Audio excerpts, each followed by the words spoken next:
नमस्कार मित्रांनो, तुमच्या सगळ्यांचं मराठी गुंजन व्हॉइस या चॅनेलवर खूप स्वागत आहे। आज आपण प्रेमासाठी वाट्टेल ही अप्रतिम अशी कथा बघणार आहोत। एक मुलगा असतो, पाटील घराण्यात अगदी लहानाचा मोठा होईपर्यंत लाडात वाढलेला असतो। सगळ्या सुखसोयी त्याच्या पायाशी लोळत होते।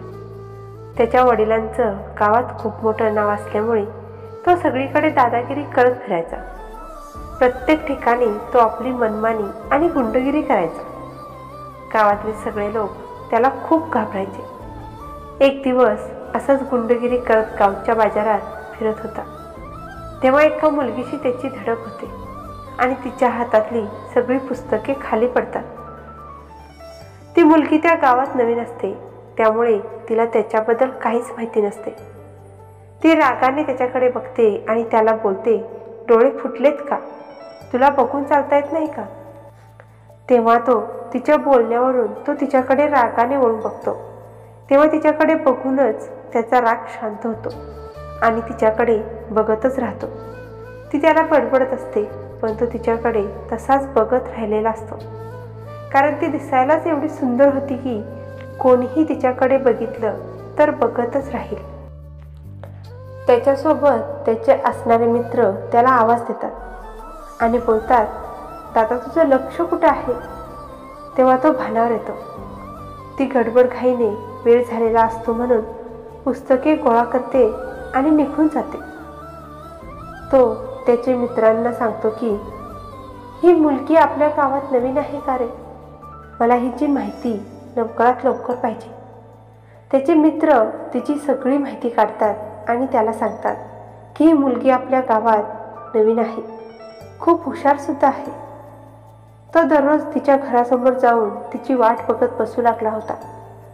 जेव्हा जेव्हा ती घरातून बाहेर पडायची तेव्हा तो तिचा पाठलाग करू लागला होता। बऱ्याच दिवसानंतर तिच्या ही गोष्ट लक्षात येते। एक दिवस ती त्याच्याजवळ जाते आणि त्याला बोलते की तू माझा पाठलाग का करतो आहेस? तुला काय पाहिजे आहे? तेव्हा तो तिला सांगतो की तू मला माझी बायको म्हणून पाहिजे आहेस। त्याच्या या बोलण्याने तिला खूप राग येतो आणि ती त्याच्या कानाखाली मारते। तेव्हा त्याचा निर्णय तर आणखीनच पक्का होतो की आता ठरलं की हीच माझी बायको होईल। तिचं पहिलाच लग्न ठरलेलं असतं। तिचा साखरपुडा चालू असतो। तिचा साखरपुडा आहे हे त्याला समजल्यावर त्याला खूप राग येतो आणि तो तिच्या साखरपुड्यामध्ये जातो। त्याला तिथे बघून तिला खूप राग येतो, पण घरचे सगळे असल्यामुळे ती काहीच बोलू शकत नाही।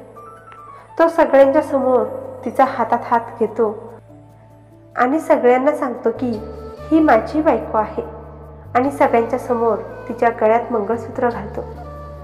तिचा ज्या मुलग्यासोबत साखरपुडा असतो त्या मुलग्याकडचे सगळेजण रागाने निघून जातात। ती रागाने गळ्यातलं मंगळसूत्र काढत असते, त्यावेळेस तिची आई बोलते की मंगळसूत्र एकदा गळ्यात घातलं तर ते काढायचं नसतं, आता हाच तुझा नवरा आहे।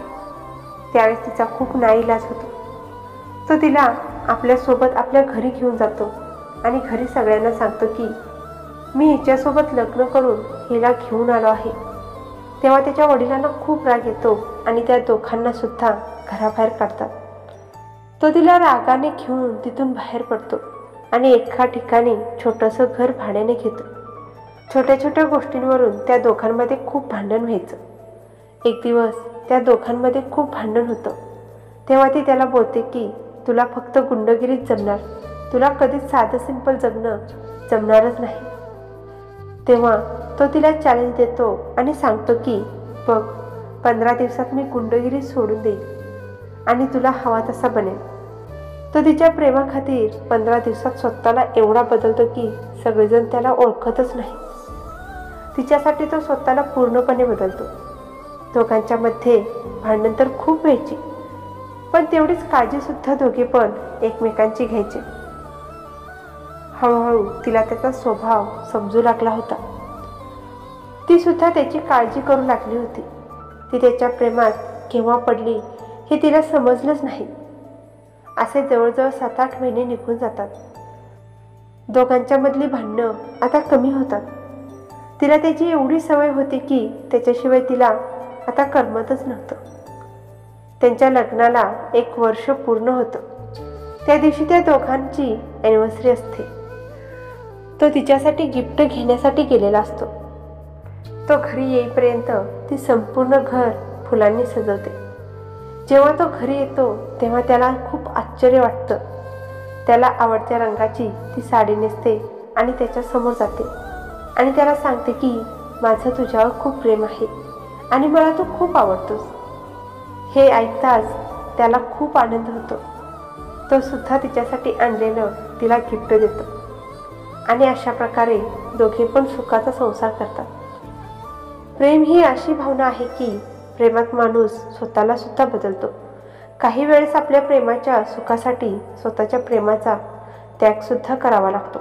आशा करते की मित्रांनो तुम्हाला आजची ही कहाणी आवडली असेल तर नक्की लाईक, शेअर आणि कमेंट करायला विसरू नका. त्याचसोबत चॅनलवर जर नवीन असाल तर सबस्क्राईब सुद्धा करा. भेटूया पुढच्या कहाणीमध्ये. तोपर्यंत धन्यवाद.